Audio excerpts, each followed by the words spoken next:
শারদীয় দুর্গোৎসবের মহাঅষ্টমীতে কুমারী পূজার আয়োজনে সামিল হন সনাতন ধর্মের নানা বয়সী মানুষ। দুর্গাপূজার আরও খবর জানাতে এই মুহূর্তে বনানীতে আছেন সহকর্মী তাসনিয়া নিশাত মিম, সিদ্ধেশ্বরীতে আয়েশা সিদ্দিক সামিয়া এবং ফেনীতে আছেন আতিয়ার সজল।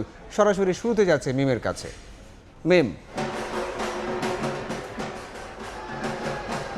সনাতনী ধর্মাবলম্বীদের সবচেয়ে বড় ধর্মীয় উৎসব দুর্গাপূজার মহা অষ্টমী কিন্তু চলছে আজ, এবং তারা কিন্তু দেবী দুর্গার কাছে প্রত্যাশা করছেন সকল অশুভ শক্তির যেন বিনাশ ঘটে। আমরা যেটি দেখছি যে সকালে কুমারী পূজা অনুষ্ঠিত হয়েছে, বিকেলে দুপুরে সন্ধি পূজা এবং সন্ধ্যায় সন্ধ্যা আরতির মাধ্যমে কিন্তু তারা নেচে গেয়ে আজকের এই অষ্টমীর দিনটি উদযাপন করছেন।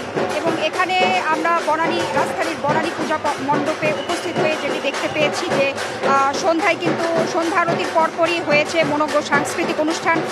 এছাড়াও এই অনুষ্ঠানে যেহেতু এটি বনানীর একটি অভিজাত এলাকার পূজা মণ্ডপ, তো এখানে কর্মকর্তা ছাড়াও সবিজ অঙ্গনের অনেকেই কিন্তু উপস্থিত ছিলেন। এখানকার ভক্ত দর্শনার্থীদের সাথে আমরা কথা বলি, যেটি জানতে পেরেছি যে তারা অত্যন্ত পরিমাণে উচ্ছ্বসিত এই আয়োজনে। এছাড়া তারা যেটি প্রত্যাশা করছেন যে সকল ধরনের অশুভ শক্তি, সকল ধরনের জড়া খরা সব কিছু যেন দূর হয়ে যায় দেবী দুর্গার এবছরের আগমনে, এমনটি কিন্তু প্রত্যাশা করছেন তারা। তো আমরা যেটি দেখেছি যে আজকে সারা দিন কিন্তু দিনের বেলায় পূজা অর্চনা হয়েছে। এছাড়া সন্ধ্যা নামতেই কিন্তু শুরু হয়েছে পূজা আরতি। আমরা একটু যদি জানিয়ে রাখি যে বাংলাদেশ পূজা উদযাপন পরিষদ ও মহানগর সার্বজনীন পূজা কমিটির এবারের হিসাবে কিন্তু দেশে 33,355টি মণ্ডপ ও মন্দিরে শারদীয় দুর্গাপূজা অনুষ্ঠিত হচ্ছে। এছাড়া কিছুক্ষণ আগেই কিন্তু এই পূজা মণ্ডপটিতে পরিদর্শন করেছেন র্যাবের মহাপরিচালক AKM শহীদুর রহমান। তিনি যেটি বলেছেন যে কিছু কিছু জায়গায় বিচ্ছিন্ন ঘটনা ঘটেছে। তিনি 49টি জায়গায় বিচ্ছিন্ন ঘটনা ঘটার কথা জানিয়েছেন, কিন্তু তিনি প্রত্যাশা করছেন যে আইন শৃঙ্খলা বাহিনী যেরকম নিয়মিত চেকিং এবং মনিটরিংয়ের মাধ্যমে আইন শৃঙ্খলা পরিস্থিতি নিয়ন্ত্রণ করছেন, সেভাবে যেন তারা নিয়ন্ত্রণ করতে পারেন। ভক্ত দর্শনার্থীরাও তেমনটি প্রত্যাশা করছেন। পুজোর আরও খবর জানবো আমরা রাজধানীর সিদ্ধেশ্বরী থেকে। রাজধানীর সিদ্ধেশ্বরী পূজা মণ্ডপে আছেন আমাদের সহকর্মী আয়েশা সিদ্দিক সামিয়া। সরাসরি চলে যাচ্ছি তার কাছে, জানবো তার কাছে সেখানকার পূজার পরিস্থিতির বিস্তারিত। মর্তে এসেছেন দেবী, তাই তো এত আয়োজন করে তাকে স্মরণ করছেন ভক্তরা, তাদের চোখে মুখে ভক্তি শ্রদ্ধা। আজ ছিল অষ্টমী, এবং এই অষ্টমী কিন্তু কিছুক্ষণ আগেই মন্দিরের পুরোহিত কিন্তু আরতির মাধ্যমে সেই অষ্টমীর যেই আনুষ্ঠানিকতা আছে সেটি শেষ করেছেন, এবং এর মাধ্যমেই কিন্তু আসলে অষ্টমীর যেই আনুষ্ঠানিকতা ছিল আজকে সারাদিন চলছিল সেটি কিন্তু শেষ হয়েছে। জানিয়ে রাখি দর্শকদের উদ্দেশ্যে, এই অষ্টমীতে কিন্তু শুরু হয়েছিল আজকে বিহিত পূজার মাধ্যমে, এবং পরবর্তীতে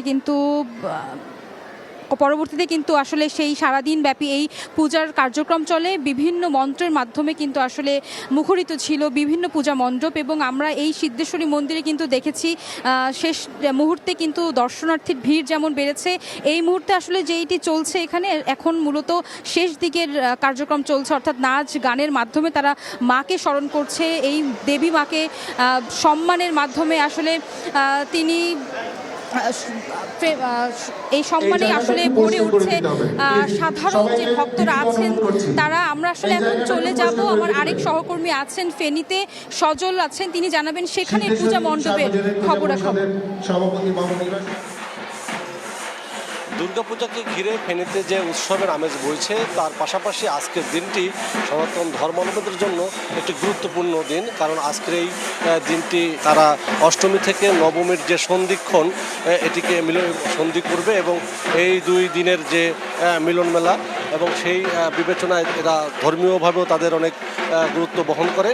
আপনাকে যদি বলি, ফেনীর 150টি পূজা মণ্ডপ, গত বছরের চেয়ে 3টি বেড়ে 150টি পূজা মণ্ডপকে ঘিরে ব্যাপক সাজসজ্জা হয়েছে, এবং উৎসবমুখর পরিবেশেই পূজা অর্চনা হচ্ছে। এবং আমরা দেখছি যে আজকে বিভিন্ন মন্দিরে মন্দিরে ঘুরে আমরা যেটা দেখেছি যে বিভিন্ন জায়গায় যে যারা দর্শনার্থী রয়েছে তার ভিড় বাড়ছে, এবং যারা পুজো উপলক্ষে ঘর থেকে সপরিবারে বের হয়েছেন, বন্ধুবান্ধব সহ বের বের হয়েছেন, তারা এক মণ্ডপ থেকে আরেক মণ্ডপে ঘুরে বেড়াচ্ছেন এবং বিভিন্ন হোটেল রেস্টুরেন্ট এবং খাবার দোকানগুলোতেও তারা বিভিন্ন জিনিস তারা যাচ্ছেন এবং বিভিন্ন শপিং মলেও আমরা দেখেছি ভিড় কেনাকাটা করছেন।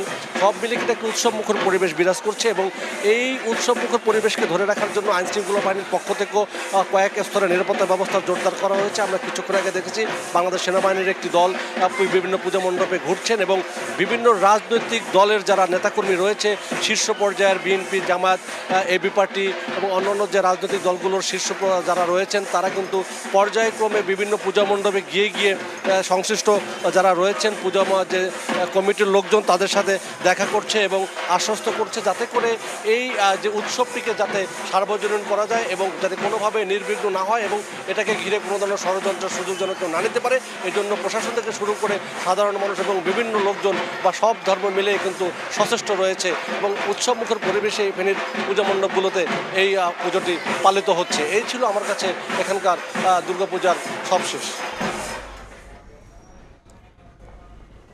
ঢাকার বনানী, সিদ্ধেশ্বরী এবং ফেনী থেকে যুক্ত হয়েছিলেন সহকর্মী মিম, আয়েশা সিদ্দিক সামিয়া এবং আতিয়া সজল জানাচ্ছিলেন দুর্গাপূজার এই মুহূর্তের খবরাখবর।